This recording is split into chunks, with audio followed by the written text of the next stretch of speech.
Ladies and girls, welcome back. We have some big news today. Apparently, there is going to be a big, substantial announcement in the coming days. We'll read it right here. This is from C, from the official Discord. If you don't know who C is, XD staff, manager, moderator of the official Etheria Restart Discord. Wrapped up a call with Jack. Some exciting communication inbound soon, so I'll tease it here now since you guys are quite restless for valid reasons. Thank you guys for your patience. I know it's been tough waiting for something like this, but we've been working very hard behind the scenes. Not going to ping or anything yet, but stay tuned and keep your eyes opened. Big eye emoji. Lots to talk about in our blog post we'll be writing up, and after spending so many hours deep in the trenches of feedback in our communities, I believe you will feel that your voices are being heard and that we are heading in the right direction with so many different things. Giant up arrow. Can't wait. We are listening every day and trying our best, I promise. Kitty cat.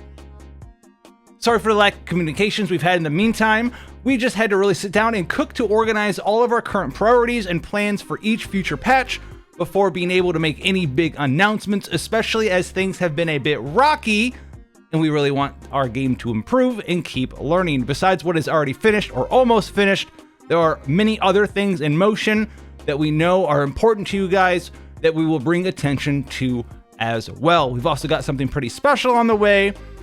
Stay tuned. Enjoy my awesome, mysterious, vague post. Until then, good night. Now, this is a very awesome and mysterious post, and I think, you know, some more communication like this is what this game does need, and it needs it quickly. There's been so many things that, well, a lot of prominent creators or people who've just been around a gacha game like this sort of PvE, PvP genre have been around before, and they saw some sort of things that wouldn't really go over very well, and we've covered, you know, the drop off in popularity of this game. It's actually something that, like, literally, if this game, not saying it will, but if it EOS's in the next 1 or 2 months, is one of the fastest ball drops I have seen of a gacha game in a long time. And I hope that it doesn't happen. And I hope, my big hope has been this entire time, that if we fix some of these major things, that this game, even though it's on a wild down slam hill right now, it could do a U-turn. But what's those things going to be? There's nothing designated, like, said in this post, but I'm going to cover a couple of things in here. This isn't like, oh my god, the rates are so bad, oh my god, the difficulty. We don't do just mindless, nonsensical stuff. There's a couple of funny things in here too that you might not actually know about how the PvP MMR system apparently works. They changed a little bit.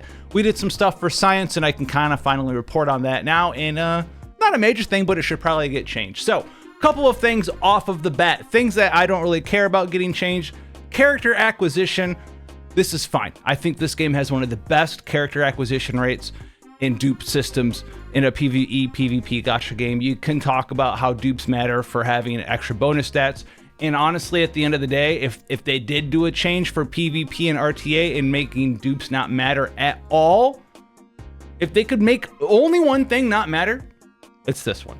The final damage dealt, final damage taken. It's a pretty big deal. If you come from Epic 7, there's like an artifact called Victorious Flag that's basically this, but it's 20%, and it's also situational. It's for RGB characters only, right?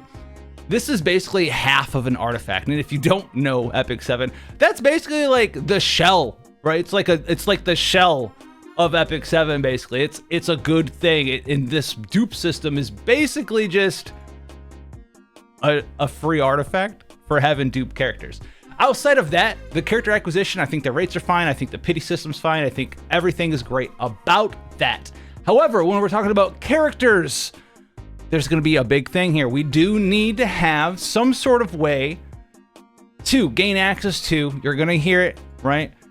More of the perfect lattice, the perfect jellies. I don't think we need like an extreme amount more. We don't need like, we need 10 times the amount that we have currently. No, but it does need to be more. It needs to be increased. Times 2 would be nice. Times 2.5 of what we have capable of earning right now would be nice. I would like to be able to access and build up some of these characters. You've seen maybe some of the other Gacha creators out there. You've seen it around in the space of how just good some of these fully invested characters are, and they allow you to make teams that you really can't do without them. So just like a bulwark team, right? Bulwark on your units with Freya in your party, and you're able to increase the turn meter from Dream Guide by 4% if you have her S1 fully maxed out, having the reduced cooldowns. You do need to be able to gain access to more perfect lattices though, because at the end of the day, it's a PvP game. Yeah, sure, there's probably enough perfect lattices if you spend them all right to get your PvE progression down, especially if you're using, you know, R and SR characters. But the game at the end of the day is a PvP RTA focused game, or so it says. And I need to be able to have 10, 11, 12 draftable units at least to have fun, to put characters and builds together and come up with my own sort of strategies, and not just for me, but for the player base as a whole. It's how the meta can naturally evolve. Can you stop bouncing there? Naturally evolve, okay, over time. And we've seen just kind of how it's like, oh, speed's the only thing, bruiser's the only thing. Now we're able to maybe do some other things with Veronica and trapping people. And you just can't really have your players experience the greatest part of this game, which is the wild build diversities that you can do with all the different shells and all the different module affixes and matrix affixes and all the different things you can do in combinations with those in characters' kits, when the characters' kits are all locked behind needing so many of these perfect lattices that people can't even get a draftable team together. And why we need 10 to 12 at a minimum is, well, hey, if I have the same 10 characters and you have the same 10 characters, between picks and bans, we don't even have a full team between each other. So that needs to get, you know, sort of resolved there as well. Another thing, I don't think this will get changed, but hopefully in the future, one day you can sort of tweak it around. The whole having cooldowns on a lot of these things be the final ability, this needs to get swapped to like somewhere in the mid tier, right? Have the final damage bonus be on the final track here. I don't really know why some of the best abilities or cooldown reduction are tied to needing to use 3 other lattices on a support character. That sort of ties into players needing more lattices for their characters to work better and progression wise, right? Think about when our girl came out, Yaylee. People were like, is the S3 worth it? It doesn't really do a whole lot. A lot of our damage comes from the S1 spam, but getting the cooldown reduction so it lines up with Revelation was an absolute game changer. You didn't really care about the damage multiplier increase of 110 to 120 for a whole lattice. That's dog shit. You didn't really care too much about dispelling all debuffs. You really care about the final one, and this demanded 4 lattices from you just so you could have your character work well with Revelation. It's not very fun, it's not very interesting, and it's not very, I don't know, skill testing to just wait for these little yellow blobs become available to you. Now it's going to cover characters. The next one here, it's going to be a multifaceted thing. Listen, Grimpus Root and Threshold, these are farming contents. And I like some of them will be like, he didn't even do Aurora Inferno yet. I don't want to farm Aurora Inferno. Could I go in there and kill it and get 3 stars? So like, whoa, you can appeal. Oh, he did it. It's not hard. I've been farming Doki Doki as well as this shithead Shadow Flame Hoyan for what feels like forever, and I still don't have what I need from this. You've heard of me, I've gone from account level 63 to 100, literally just farming Shadow Flame Hoyan, and I did finally, well after 100, finally got a Revelation Shell. I want another Revelation Shell over here. I wanted a bunch of I couldn't even do the Revelation meta because I only got 1 Revelation Shell that dropped triple matrices. So what we need to do here, this is farming content. This is unlocked like what? Like account level 50 in there somewhere. And there's a couple of things that we need to be changing in here. Now I do know that they've already said like they're introducing some sort of pity for Inferno on shells. Every 5 runs you're guaranteed to get a shell. Is that going to be worth it? Is that going to be valid? Are we going to be super cool with that? Getting an Inferno shell guaranteed? I'm not sure. Is it The Inferno shell guaranteed, is it triple matrix? Probably not. Is it a 50% chance for a triple matrix? I don't know. Is it a 2% chance for an Inferno matrix? I'm not sure there. If it's only like a 2% chance for an Inferno matrix on my guaranteed every 5 runs drop, that doesn't really do anything. So we need to be able to get better drops from our farming, whether it's going to be Grim Pursuit or the thresholds for the module drops. I've been farming Doki Doki for what feels like decades.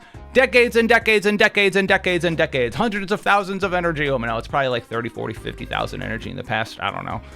Forever. But I haven't been able to get like Swift Raid or Swift, whatever the Swift thing that drops out of here is. I always get them all confused. Swift Rush, Swift Smite, Swift Raid, right? Swift Raid. Haven't been able to get one of these with like the right main stat on it. And I've been farming that for weeks. I was off on, camping, did some stuff, made sure I used all my energy, refreshed a little bit. Still didn't get anything there. Crazy. So there needs to be some better drop rates here. And in conjunction with that, maybe some difficulty decreases for your more casual players out there. And hear me out here. This is farming content. If you want to do some more difficult stuff, you want to add more anti-sync echoes, which you've already done, for more endgame PvE content, you can do that. Ember Trek, you can do that. This can be the endgame PvE content, not this stuff here. This is daily challenge content. This is trial challenge content. Daily challenge content should not be that hard. I'm looking at you, Rengokutsu RNG cluster over there, okay? So don't get that twisted. We can still have harder PvE content in this game.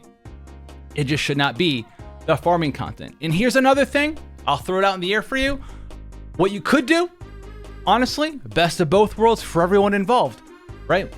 The hardest difficulty for Inferno, I think, unlock at like level 50. If you want to go ahead and nerf these ones, don't change the drop rates for anything for this at all.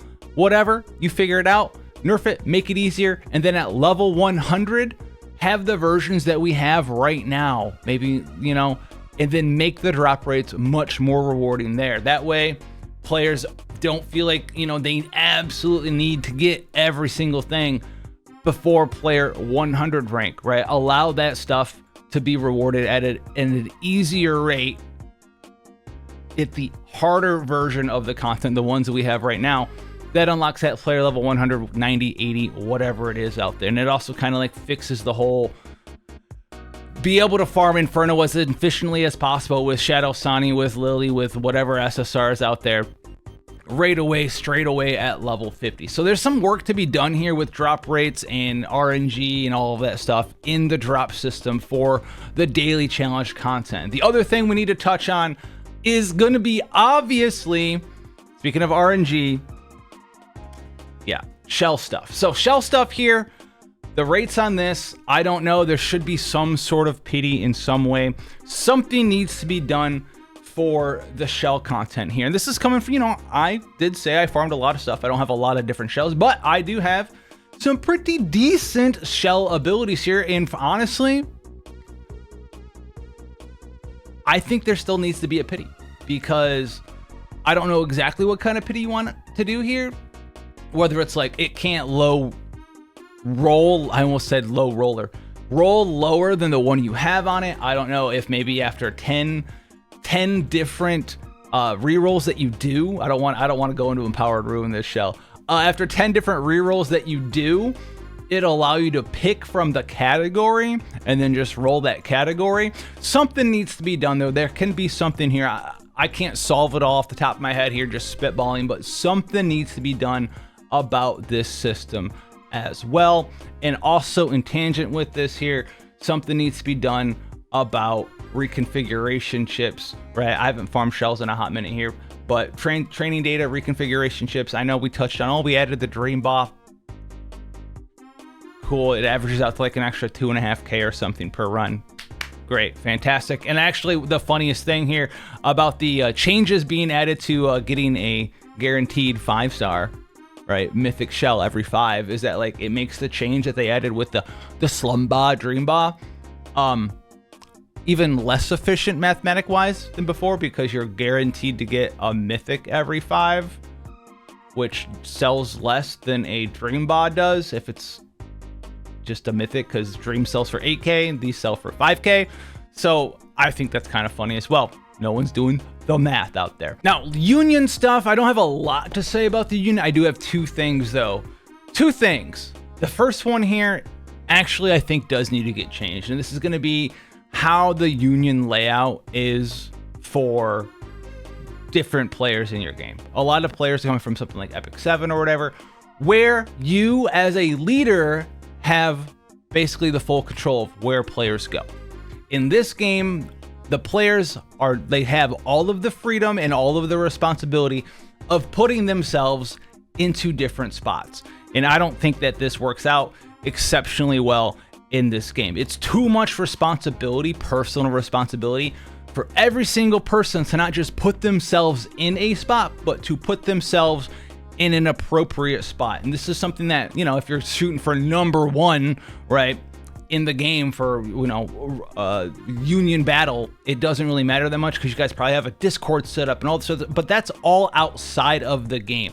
So if someone's using something outside of your game, outside of your application to make, I don't know, communication and using that aspect of your application more effective, that's a fail. So what we need to do here in some sort of way, shape, or form is you should be able to have yourself as a player inside of your union. You're not the leader, you're just some guy like me or whatever in this game, when Baka 9 squad.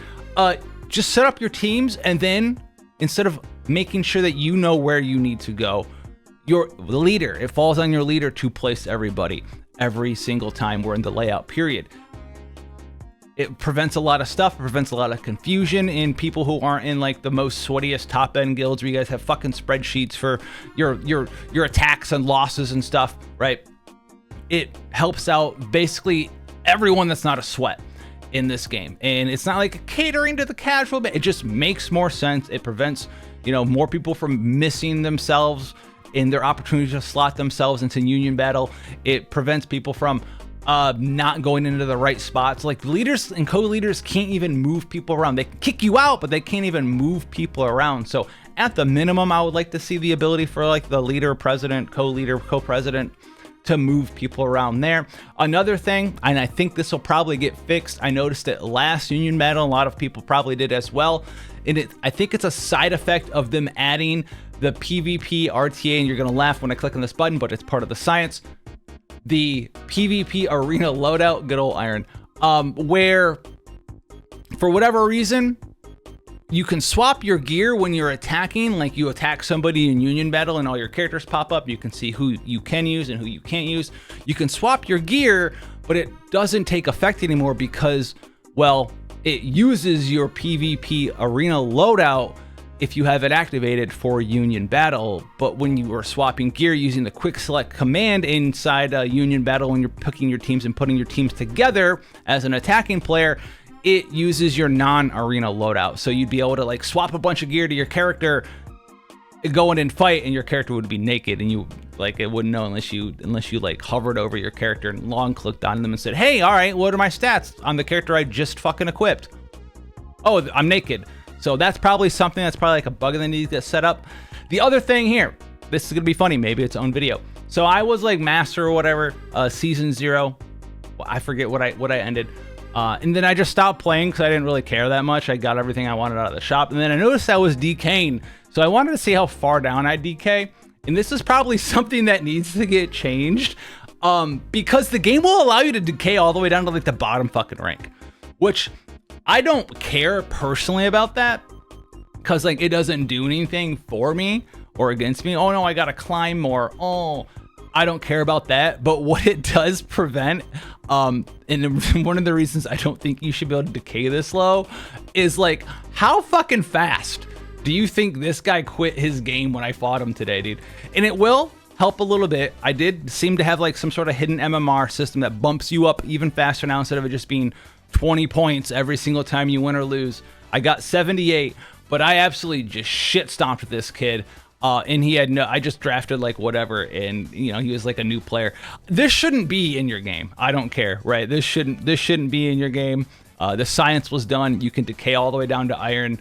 All right, maybe I'll make a video where it's like, watch me shit on It's not a very fun video, but this needs to get changed. You should not be able to demote yourself just by not playing the game for like 2.5 weeks or whatever and decay rapidly all the way down to the bottom rank of arena, and then just dumpster on anyone who's trying to get their feet wet in arena for the first time in Summon Arena. That needs to get changed. I did notice that the quest rewards did get reset, and I think this is because we're on Season 1 instead of Season 0. Season 0, I noticed that these didn't get reset at all, and honestly, hear me out. I know the shop's got good stuff in it, right? It's got all the anima crystals, it's got the perfect lattice fragments, it's got everything that we really want in here. It's pretty cool, but honestly, this should be resetting every week, right? It's not a crazy amount, right? 100, 200, 300, 400, 500, 600. And if I missed it where it does reset every week now, my bad. Cut, just point out the flaw, I guess. But this was not resetting prior. Maybe it does reset now per week now that we're out of Season 0. But this is a way to get your, to get your more casual players. All right, dude, if I go play 20 matches, and it's participate, it's not win. If I go play 20 matches and get 100, 200, 300, 400, 500, I get 600 arena currency. Just even if I went and got shed on 20 times in conjunction with the other change that I do like, where you gain more for losing now, it just get people in there. Get people in there wanting to play your PvP game. And that's really what about a lot of those PvE changes that we talked about, 5-10 minutes ago, are really about. Let people get in there. Let people start cooking with their teams. Let people start using the characters that they want to build with. Are they going to be the best? I don't know. I don't know what they're cooking together. I don't know if they're trying to swing Tiamat, Freya, Suki, a bunch of characters that don't make sense, but at least they can try to cook with them and make some unique teams out there, make some strategies involving. Actually, that probably could be. You could probably do a cool team with that. But this should be resetting every week. It just incentivize your players to play RTA more, right? That's really what we want, right? We really want people to get in there and start sweating out, right? Let the casuals fight the casuals, and then the dolphins and the sweat lords can go high up, and then the big whales that have free 10% damage taken and 10% damage reduced, they can get in there as well too. So that's something that needs to get changed. Now that I finally have fully demoted, I cannot stop laughing about that.